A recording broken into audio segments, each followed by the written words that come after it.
All right, we're going to talk about antibiotics, okay? So who thinks or who feels really, really confident in their antibiotics right now? Say, you know what, I'm really good. I don't need to be here. I understand these.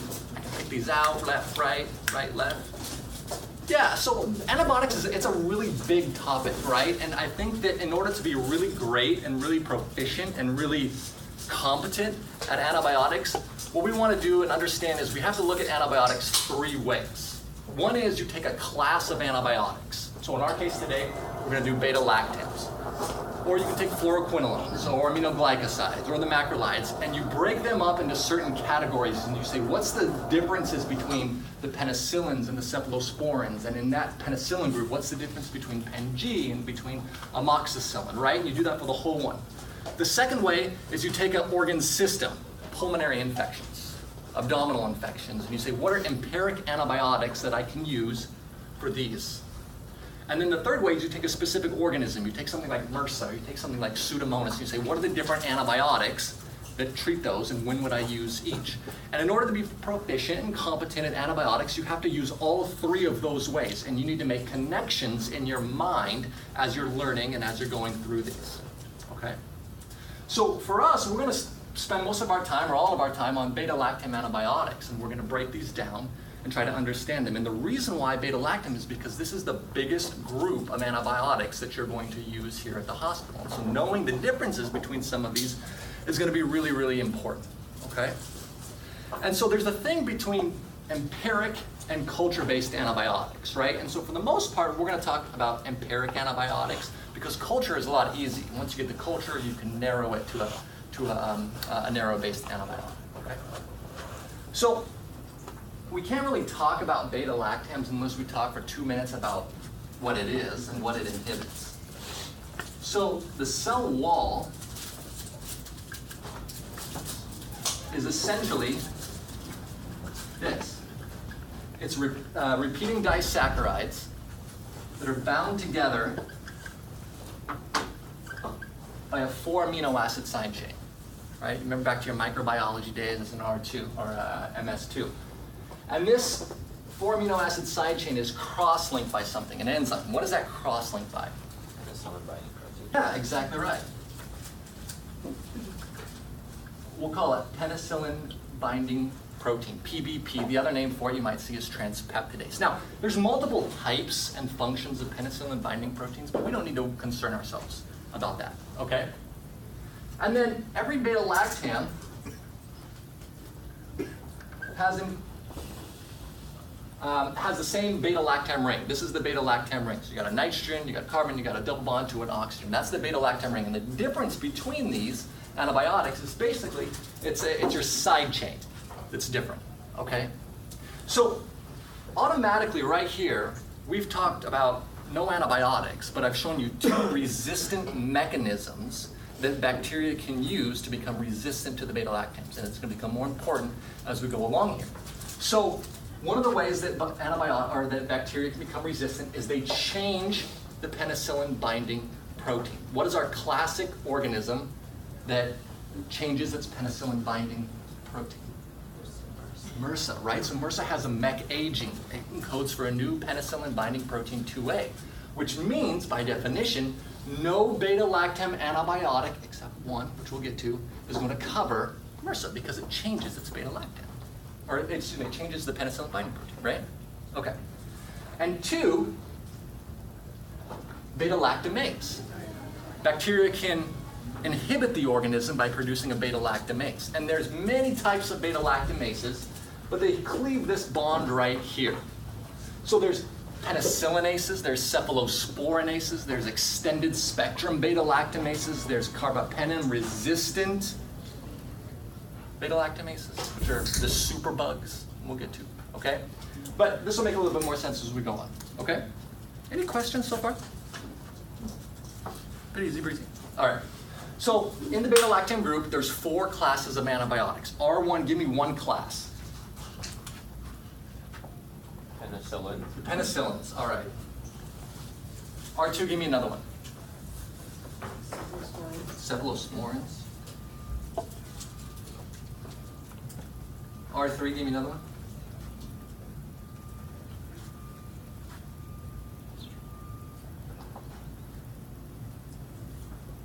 Or an R2, or not one. Carbapenem. Carbapenem. Hey Arthur, what's going on? You heard this talk last year.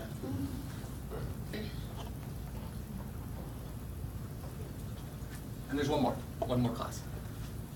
Whatever class has aztreonate. Whatever class has aztreonate. That's a really long thing for me to write. Whatever class. So I'm gonna put in over here a monobactam. But you are correct, whatever class has. I've never seen that in the literature described.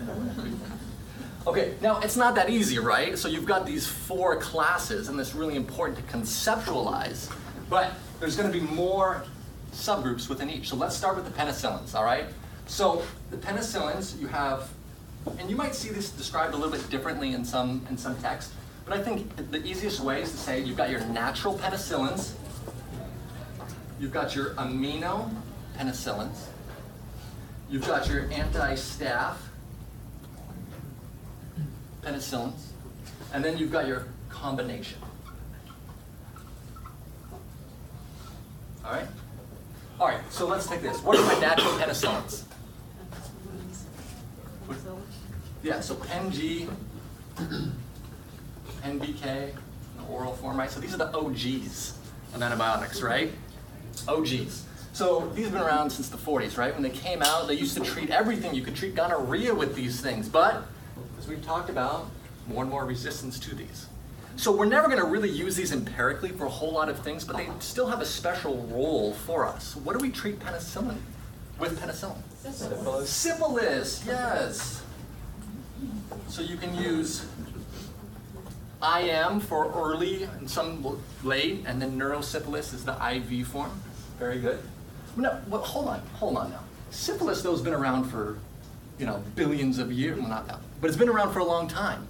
So how has that not acquired any resistance to penicillin? Isn't that weird? Have you ever thought about that? Like you're going to sleep at night, you're like, gosh, some penicillin? I just don't get it. I'm tossing and turning. I do. So what's up with that? So syphilis's genome doesn't exchange exogenous DNA very well. Okay? And so how are you going to get resistance mechanisms if I can't exchange exogenous DNA with other bacteria? Okay? So it still remains sensitive to penicillin. Okay. All right, what else can I treat with penicillin? Serratia. Okay. Maybe something more common, like in a clinic. Yeah, right? So somebody comes in, they have strep throat, right? What do we give them? We give them...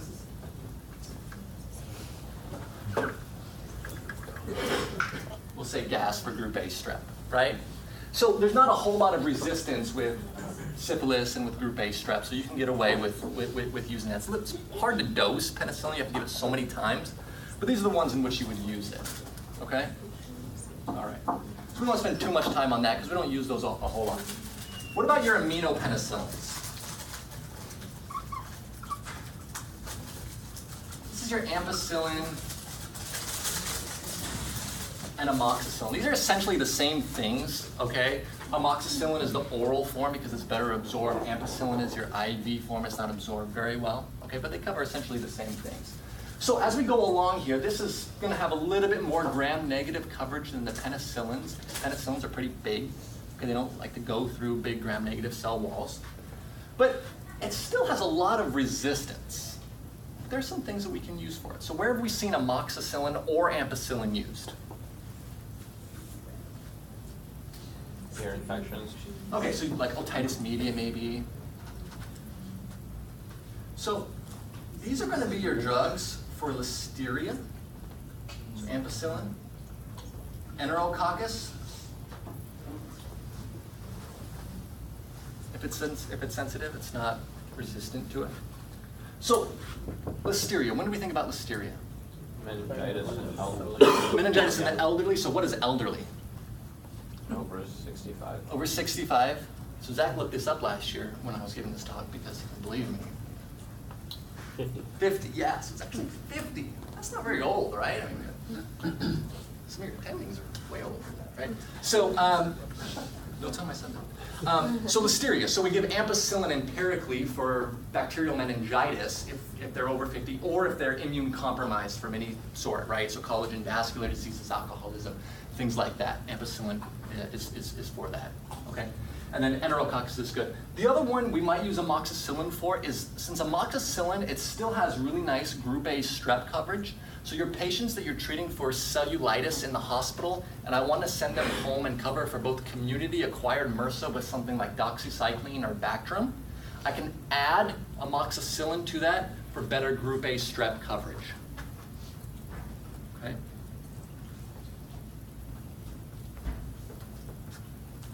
Put here. All right. Questions so far? All right. Anti-staph penicillin. So what's my anti-staph penicillin? Yeah, it's nafcillin. Very good. So methicillin, we'll see it's methicillin resistant, methicillin sensitive. That's what they use in the lab, but it causes severe interstitial nephritis, and so we don't really use methicillin. So we use nafcillin. Nafcillin is your drug of choice, along with something else over here, for severe, for MSSA infections. So MSSA bacteremia, nafcillin, or one of the cefazolin over here is going to be your drug of choice. Okay? Otherwise, we don't use this very much except for that. Okay? All right. And then we have two combinations. We actually have three combinations. What are my three combinations? And when I say that, I mean a beta-lactam plus a beta-lactamase inhibitor. All right, so we've got amoxiclav.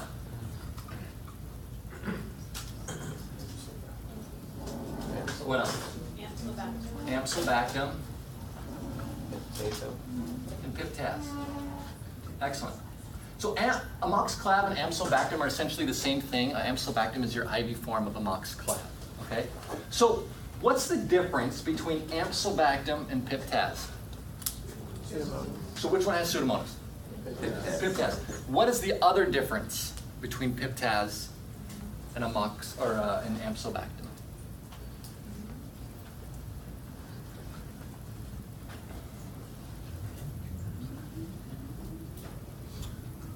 And you can give me a generalization here, if you've got, because not everybody. The Pseudomonas is the biggest one. That's the biggest, right? So piptaz is going to cover your Pseudomonas. We've got our first one over here. But there's another difference. All right, you guys are making me do this? More very negative. I've got a Starbucks card. Gram negatives. Gram negatives. All right. All All right, Heather's back there. Let's toss that back to Heather. All right, don't worry. I might have more in my back pocket, okay? Hang on. So yeah, so listen. So piptaz versus amsulbactam, yes, Pseudomonas, but there's more gram-negative and anaerobic coverage, extended gram-negative and anaerobic coverage versus amsulbactam, like Bacteroides or Anaerobacter, right? So piptaz then, which means if I'm trying to cover empirically for an abdominal infection, piptaz is my go-to antibiotic more than amsulbactam, okay? So this is wonderful empiric coverage for what we see here all the time, cholangitis or something like a hepatic abscess. You're not going to be wrong going with piptaz. Okay? Amsulbactam is wonderful empiric coverage for community-acquired pneumonia with aspiration risk factors. So you admit somebody this afternoon with CAP and they may have aspirated. I don't really think that Pseudomonas is a big concern in that. So I can go with amsulbactam, and the IDSA says you are correct, you can do that as well. Okay. So those are the two big differences. And amoxiclav is essentially the same. So all of these are going to cover MSSA really well. All of these are going to cover group A strep really well. All of these will cover your antibiotic, or your anaerobes well, which is why you can use them in aspiration or intra-abdominal infections. But they're not going to cover MRSA. And only piptaz will cover your Pseudomonas. Okay? Easy breezy so far, right? Okay. So before we move on, let's talk about penicillin allergy. Who's seen it? It doesn't exist. I'm just kidding. You've seen it. Okay. So when people come into the hospital, of 100% who come into the hospital and say they have a penicillin allergy, if you took them down to the allergy lab and tested them, how many would react? And throw anaphylaxis out for a second and say, you know, I have a rash. How many would actually react with an injection? Percent. 5%. Yeah, about 10%. 10%. So 9 out of 10 actually won't, okay? And of that 10%, how many do you think tolerate a cephalosporin, percentage-wise, without breaking out in a rash? 3%. 97%. What about over here, carbapenems? How many tolerate that? 98%. Yeah, 99%. Right? So people who have penicillin allergies, I'm not saying it's not real. I'm saying we have to actually ask them, what is your allergy, first of all? Because if you try to find that out, it's like, you know, they may have diarrhea. Well, that's not really an allergy. They may have had goosebumps. That's really not an allergy. You know, you need to take that out, right? That's embarrassing. It's not an allergy, right? Somebody put it in somewhere. Okay. All right. So let's move on to cephalosporins. It's a little bit more tricky. So before we talk about cephalosporins and get into them, let's talk about what cephalosporins do not treat and which we cannot use empirically for. Okay. So Listeria, Enterococcus, and for our purposes, there are minor exceptions, anaerobes, okay? So no Listeria, no Enterococcus, and no anaerobes. So right off the bat, if you want to use one of these antibiotics, cephalosporins, for anything, and you're trying to cover aspiration pneumonia, or you're trying to cover an intra-abdominal infection, then you're going to need to add something else to that, usually metronidazole, or use a different antibiotic. Okay? Makes sense? All right. So there's 5 classes of cephalosporins. My first generation cephalosporin. What is it? Cefazolin. What was it? Cefazolin. Spasm. Yes, very good. And in the oral form? Cefalexin. Yeah, cephalexin. Okay. So this has wonderful, wonderful coverage against group A strep. This has wonderful coverage against MSSA. So this is your other drug of choice for MSSA bacteremia, cefazolin, nafcillin. This is your drug of choice, cefazolin, for a non-purulent cellulitis without MRSA risk factors. And then you can narrow them to cephalexin on discharge. It covers group A strep, it covers MSSA. It's not going to cover any of these, and it's not going to cover MRSA. Okay. Now, you're probably saying, well, okay, cefazolin, nafcillin, you both said they're the drug of choice for MSSA bacteremia. Which one do I use? Well, this is much easier to dose than this is, but there's actually data that says that this is better than cefazolin for severe MSSA infections. So if you're in septic shock in the unit from MSSA bacteremia, I'd go with this. Otherwise, this is a little bit easier to dose. And just FYI, we cannot use oral for bacteremia, for MSSA bacteremia, okay? For staph bacteremia. So second generations, I'm actually going to skip because we don't use them a whole lot in the hospital setting. All right, there's better antibiotics. So we're just going to go straight to a third generation. What are my third generation cephalosporins? So ceftriaxone, ceftaz, cefodoxime in an oral form, great. There's one more IV one you might see. Cefotaxime. And if you guys carry around those green or purple, or I don't know what color books they are now, the you know, like the cheat sheets, it'll have cefotaxime in there as well. So what do we use these for? Neisseria. Okay, good. You're going for like the zebras. I love it. You know, like there's, it's not a zebra, but it's like there's one way more common, like pneumonia, right? Neisseria, Stenotrophomonas, yeah, Whipple's disease, right? Very good. You're not wrong, but okay. So ceftriaxone, cefotaxime, they're pretty similar, okay? So as we go along here, the gram-negative coverage gets a little bit better, okay? But ceftriaxone is fantastic for MSSA. It still covers MSSA, but it has the added coverage of more gram-negatives as well. So things like E. coli and Klebsiella, things that we would find urinary tract infections. abdominal infections with metronidazole, this is going to cover that cefazolin is simply, it's more gram-positive, okay? So we use this for community-acquired pneumonia, right? And we can use azithromycin or doxycycline with it to cover atypicals. What about ceftazidime? What's different between ceftriaxone and ceftazidime? Pseudomonal coverage, good. So let's add one right here. So ceftazidime covers gram-negatives, no anaerobes. Similar gram-negative coverage to ceftriaxone with Pseudomonas, but it comes at a price. What's that price? Less gram-positive coverage. Yeah, less gram-positive coverage. So while this covers strep pneumo, this covers MSSA, this covers group A strep, this unfortunately has much poorer coverage against those organisms. Okay, so you would really only use this if you needed to double cover somebody for Pseudomonas, let's say, and you're using a different class of antibiotics, right? So there's a fourth generation, and in the medical literature you'll read about this. Ceftriaxone one day was attracted to ceftazidime. It's a weird attraction, but ceftriaxone was like, hey boo, what you doing? Ceftazidime was very flattered. So they got together, had a baby. And the baby was this fourth generation cephalosporin. And what is it? Cefepime, right? Cefepime, good. So cefepime is a love child of ceftriaxone and ceftazidime. It combines the excellent ceftriaxone coverage of gram-positives with the excellent gram-negative and pseudomonal coverage of ceftazidime. And cefepime actually has extended coverage, so this is a really broad antibiotic.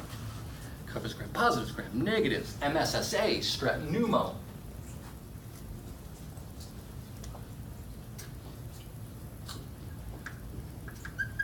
So it's very, very similar to Pip-Taz. So if I wanted to cover somebody for aspiration pneumonia and I'm trying to decide, do I do Pip-Taz and I do cefepime, how do I decide that? Does it have anaerobes? Does what?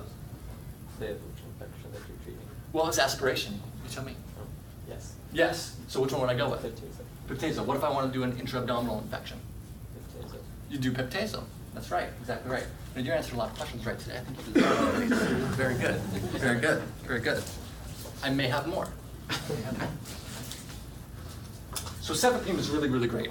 Okay. Unfortunately, it doesn't cover MRSA. We haven't hit one that has MRSA yet, which leads us into the next one. So there's fifth generation cephalosporin. It's newer. Ceftaroline. Now, what is ceftaroline? What does it cover?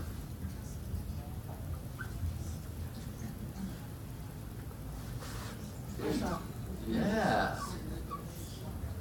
So ceftaroline is a fifth generation cephalosporin, and the spectrum is very similar to ceftriaxone with the added coverage of MRSA. So does it cover Pseudomonas? No. Does it cover anaerobes? No. So it's FDA approved to treat two conditions. Does anybody know what they are? Broad conditions. Skin and soft tissue. Skin and soft tissue. And Pneumonia. pneumonia, so community-acquired pneumonia. Okay, so it's FDA approved for skin and soft tissue infections and community-acquired pneumonia. So this was looked at in the Focus 1 and Focus 2 trials in the pneumonia. And unfortunately, they didn't include MRSA pneumonia. I don't understand. So they only looked at it versus ceftriaxone, and it was better in a lot of ways than ceftriaxone. Okay, we use it here mostly for patients who have really bad skin and soft tissue infections, and they've proven that they've been bank resistant. So that's where ceftaroline comes in. Okay. All right, seniors, this is going to be a tough one now. There are two combination cephalosporins that are out there and that are newer. They combine a cephalosporin with a beta-lactamase inhibitor. This is a senior level question, I think. What are they? Ceftazidime, avibactam, Wonderful. and ceftolozane, Caseobacter. Wonderful. Ceftazidime, avibactam. Ceftolozone, which is a novel cephalosporin. Tazobactam. So these are beta-lactamase inhibitors, okay? So the general rule of thumb is by themselves, beta-lactamase inhibitors don't really have a lot of antibacterial activity. All they really do is help to inactivate the enzyme that inactivates the beta-lactam ring, so it retains its activity. So these hold a special place in our antibacterial armamentarium, if you will. What do we use these for treatment in? Ceftolozone can be used for ESBL. Yeah. Pneumonia. Yeah. The other one has it for anaerobic coverage. That's correct. So actually they both have pretty poor anaerobic coverage because they're cephalosporins. So ceftazidime, avibactam, and ceftolozone, tazobactam are useful for extended spectrum beta-lactamases and for Pseudomonas. So they cover both, okay? So when I say an extended spectrum beta-lactamase, remember when I came back up here, I said beta-lactamases, there's many types of them, right? There's penicillinases, there's cephalosporinases, there's extended spectrum beta-lactamases. An extended spectrum beta-lactamase is a beta-lactamase that inhibits all of your antibiotics outside of your carbapenems, okay? And so the drug of choice for those is really the carbapenems, but these are a little bit newer, and they also cover that as well, and they cover Pseudomonas. So they're approved and they're used mostly for complicated intra-abdominal infections with metronidazole or complicated urinary tract infections. Okay? So that's where we use them mostly.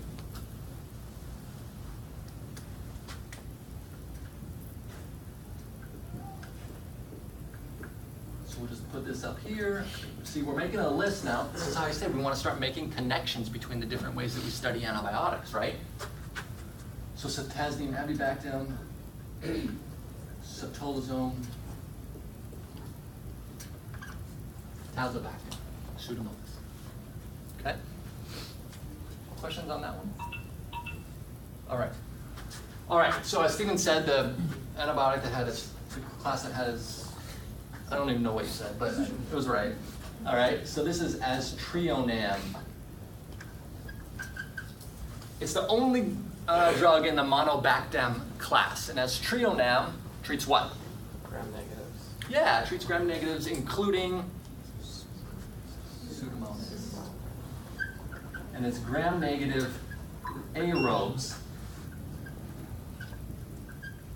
including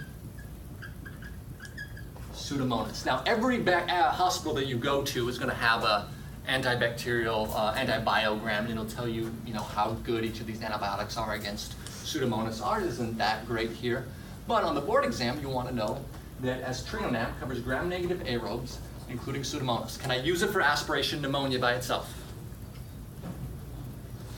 No. Can I use it for intra-abdominal infection by itself? No. No, right? Because it's gram-negative aerobes. The key to this is that because it has such a different side chain, is that people who do have a reaction to one of these others can actually tolerate aztreonam.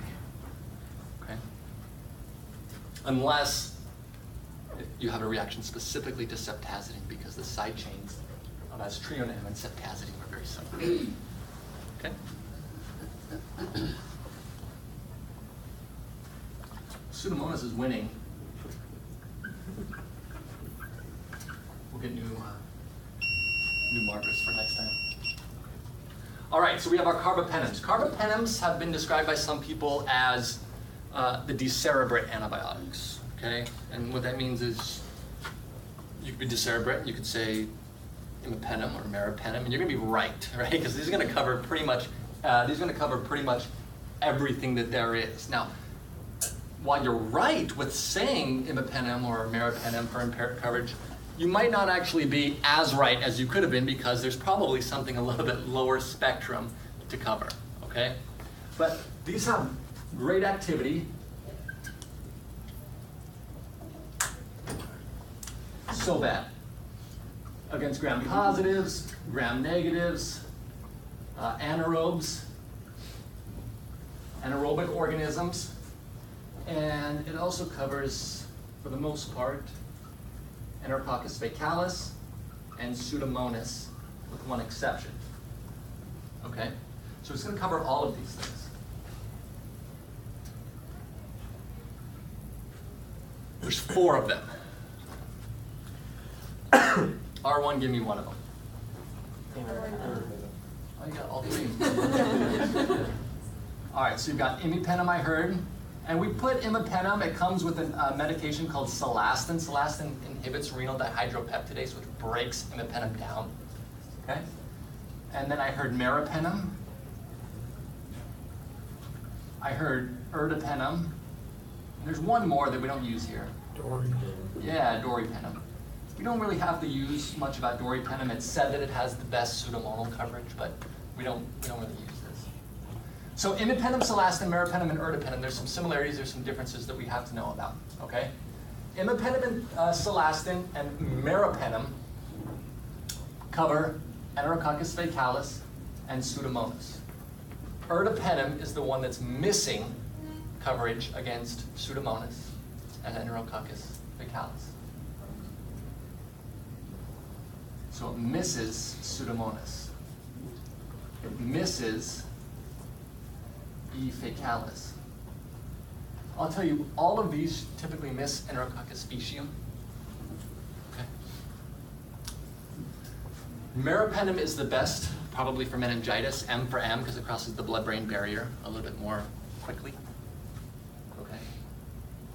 So, why then is ertapenem even around if imipenem and meropenem cover more Pseudomonas and more Enterococcus faecalis? Why? Once daily dosing on ertapenem. Once daily dosing on ertapenem. That goes to Dr. Slade. Yeah, so ertapenem, while it misses some of these, it is going to be once daily dosing. So if I have a resistant organism and I need to send somebody home on IV antibiotics, it's much easier for them to go home on once daily ertapenem once I have the culture results known than setting somebody up with imipenem or meropenem where it's more frequent dosing. Does that make sense? So that's why. All right, there's one more combination, and it's the big one. This is for KPC producing organisms, so Klebsiella pneumonia carbapenemases. You might also see them in the literature as CRE, which is, who's heard of CRE organisms? CRE producing carbapenem resistant Enterobacteriaceae organisms. Say that 5 times fast. You seen that? Yeah? R3s, Zach, Alex, Heather. Okay, so this is a newer one. And it's called, does anybody know what it's called? Because I have one more of these. No? What is the combination? It's carbapenem beta-lactamase inhibitor. No? Okay, so it's called meropenem vaborbactam. It's on the tip of your tongue. So meropenem, these are your superbugs. Meropenem vaborbactam, okay? So this is for CRE, or you might also see it as KPCs, okay? These are really, really bad. The carbapenemase, if you have a beta-lactamase that it's a carbapenemase, you are resistant to everything here, everything. That's really, really scary. You're going to last-line organisms. So what this vaborbactam does is it inhibits that specific beta-lactamase and enables meropenem now to work again. Okay. We usually use it for like urinary tract infections.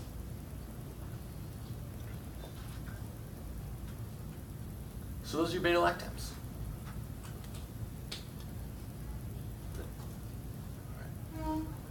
What questions, thoughts do you guys have? I said it was 43 and a half minutes. It's 45. My apologies. Good. What questions? Thoughts? Concerns? All right, let me ask you guys one question then. So, you have a patient with hospital-acquired pneumonia. Hospital-acquired pneumonia. I'll tell you that the guidelines suggest that you need to cover every patient empirically with hospital-acquired pneumonia, for Pseudomonas, and for MSSA. Okay? And if you have risk factors for MRSA, or you're in a hospital with lots of MRSA in that institution, you should use MRSA coverage instead of MSSA coverage. But for our question, we're going to cover for Pseudomonas and we're going to cover for MSSA.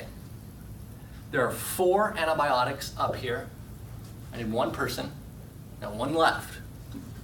There are 4 antibiotics that cover Pseudomonas and MSSA. Who wants to give it a try? Because this is what we need to do. We need to tie it together, right? We need to tie it together.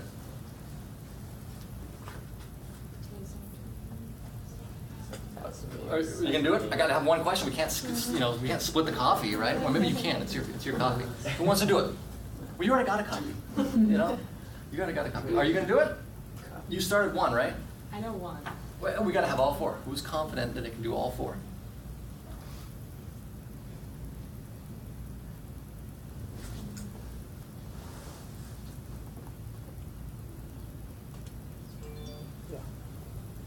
And I just gas off of the, Well, you got a copy already, right? You got a copy already, right? Yeah. Say all Okay, the how about carbon- this? Whoever's brave enough, raise their hand. I'm going to give you the coffee card anyway. Just be brave. All the carbapenems Are you minus even in medicine ertapenem plus anymore? cefepime. No. Cefepime and carbapenems minus ertapenem. Okay, wait. Zach's going to give it a try. Zach, what do you got? So cefepime, Cefepime, And then- Pseudomonas MSSA. and Perfect. then the carbapenems minus ertapenem. And we've got imipenem, meropenem, and what was your third one or fourth one? Doripenem. Right. But so you have cefepime, imipenem, meropenem, and there's one more. You're right Yeah, with this Dory, one, but yeah. there's something over there. Yeah, piptase. Piptase. Yeah. All right, piptase. All right. So there was 5. There's 5. Bad question. I don't get coffee today. All right. We taped this, and so we're going to start making some podcasts of these things that I do with you guys on rounds, or not on rounds, but after the end of the day, in our Chalk Talk sessions, and then on these Parker Power half hours where we go through things. So hopefully we'll be able to just send this out to you guys so you guys can listen to it again. Is there some visual with it maybe as well, so you can kind of see it. But I'm here all week, so come up to me, let me know your questions, your thoughts, and really looking forward to spend some more time with you guys. Cool. Thanks.